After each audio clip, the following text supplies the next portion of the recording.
todos, sejam bem-vindos em mais uma videoaula com o professor Vanderlei, aqui buscando um reforço na disciplina de História. Vamos falar hoje sobre mais um tema da história relacionada à conquista da América, beleza? Vamos aí ao nosso primeiro slide. A visão dos ameríndios sobre a conquista. Seguimos para os objetivos. Analisar e compreender a visão e a experiência dos povos ameríndios diante da conquista. Compreender as perspectivas culturais, sociais da história dos nativos durante a sua conquista. Vamos seguir adiante no próximo slide. Olha que interessante. Aqui, através do foco de conteúdo, vamos buscar, nesta aula, vocês terão a oportunidade de explorar a obra monumental de Felipe Guaimán Poma de Ayala, um cronista ameríndio de ascendência inca que viveu entre 1534 e 1615.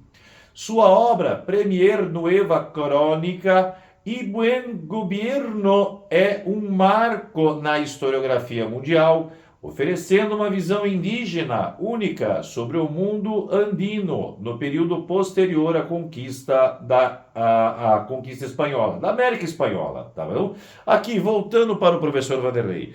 Então, é uma oportunidade maravilhosa de percebermos aí o ponto de vista de descendentes, né, dos povos nativos americanos nesse contexto da América Espanhola, para entendermos como que essa visão, esse ponto de vista ocorreu nesse período, ok? Vamos seguir para o próximo slide. Composta por 1180 páginas em 397 gravuras, a Premier Nueva Crónica e Buen Gobierno é uma fonte histórica.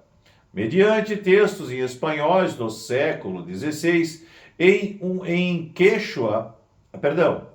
mediante textos em espanhol, né, do século XVI e em quechua, a língua inca, né, o idioma inca, Guamán Ponta teceu uma narrativa rica em detalhes, abrangendo a história e a genealogia dos incas, a organização social e política das comunidades indígenas, os impactos da colonização espanhola sobre a vida dos povos nativos, a visão indígena sobre a fé cristã e a cultura europeia.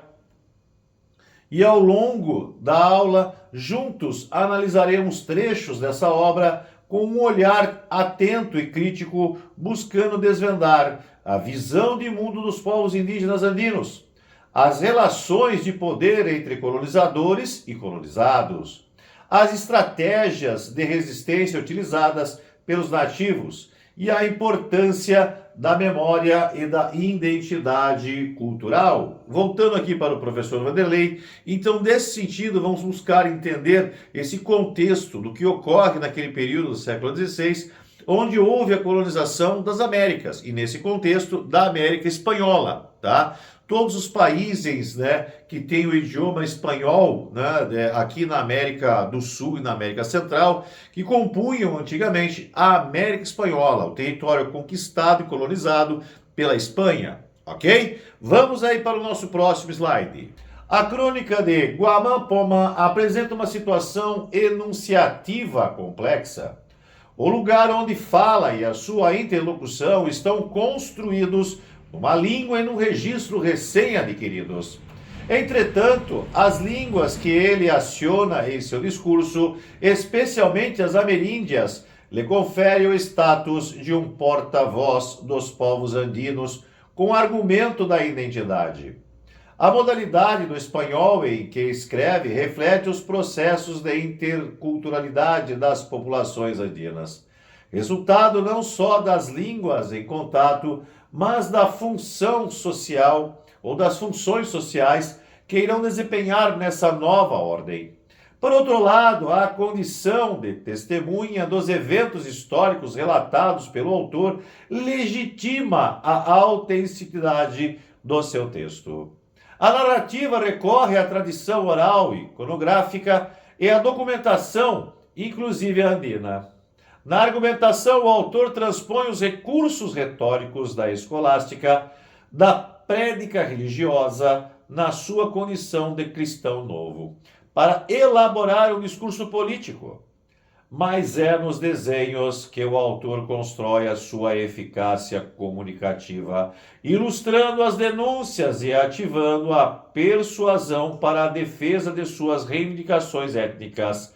Esse é um texto escrito por Álvaro Longorio, né, no ano de 2007.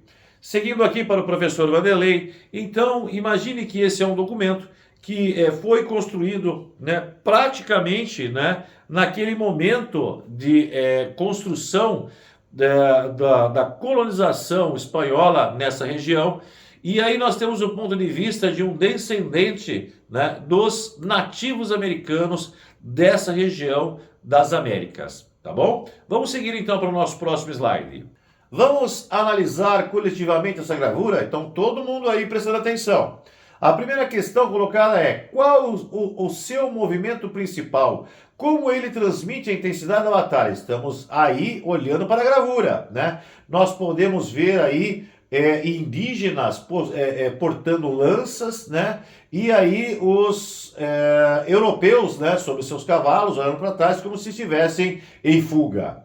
A gravura representa o quê? A gravura apresenta a ferocidade da Batalha de Cusco em 1536, na qual o Inca Manco Cápac liderou um cerco épico contra os conquistadores espanhóis da cidade tomada, ilustrando a resistência heróica do povo Inca em busca da sua liberdade. Voltando aqui para o professor Vanderlei, então segue aí o ponto de vista, né, da visão do nativo americano. A luta por aquilo que ele considerava o seu país, a sua terra, a sua nação, e sem tanta tecnologia bélica como os europeus, eles lutavam, né, de todas as formas para não serem expulsos da sua terra natal. Tá? Então essa é uma imagem que traz bastante esse ponto de vista do nativo americano. Ok? Vamos seguir para adiante para o nosso próximo slide.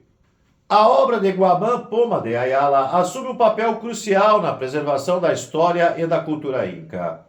Seus desenhos fornecem uma visão à narrativa colonial dominante, documentam as tradições, os costumes e as crenças do povo inca antes da conquista, denunciam as atrocidades cometidas pelos colonizadores espanhóis e a exploração dos povos indígenas. A combinação de texto e de imagem cria uma linguagem visual única e poderosa. Seguindo adiante.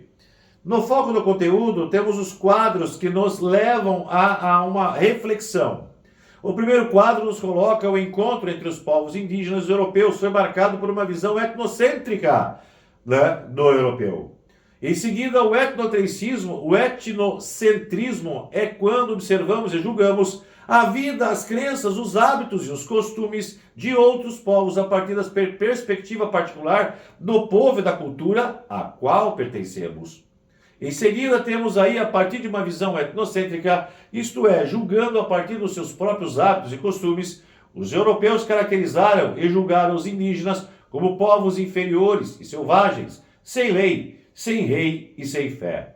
Por fim, interessados na exploração do pau-brasa do Brasil e na dominação dos territórios dos povos indígenas, os colonizadores passaram a exterminar a população indígena, mortes, assassinatos e doenças, e puseram também por meio de violência os costumes europeus, como a religião católica, a língua portuguesa e a obediência ao rei. Seguindo aqui para o professor Vanderlei. Então, você viu que nós navegamos, né?